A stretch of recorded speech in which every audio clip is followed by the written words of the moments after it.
Hello guys, আসসালামু আলাইকুম। আমি এখানে তেলাপিয়া মাছ দিয়ে তারপরে দুন্দল আলু দিয়ে রান্না করতেছি। গ্রামে নাকড়ির চুলা অনেক মজার খাবার। পাশে থাকবেন। আমার মশলা কষানো হয়ে গেছে, এখন আমি মাছ দিয়ে দিব।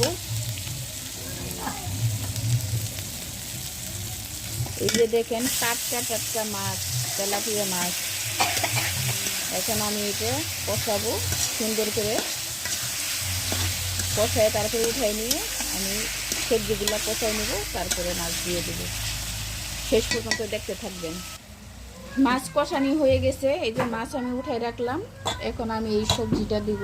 এই যে সবজি, দুন্দল আলু, তারপরে একটা ডাটা দিয়েছি। এখন আমি ঢেলে দেব।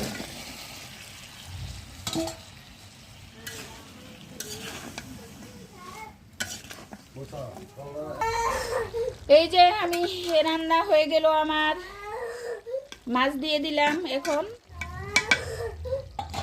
সবাই এইভাবে রান্না করবেন। দেশের বাড়ি নাকড়ি চুলা রান্না অনেক মজা। বাই বাই, টাটা সবাইকে।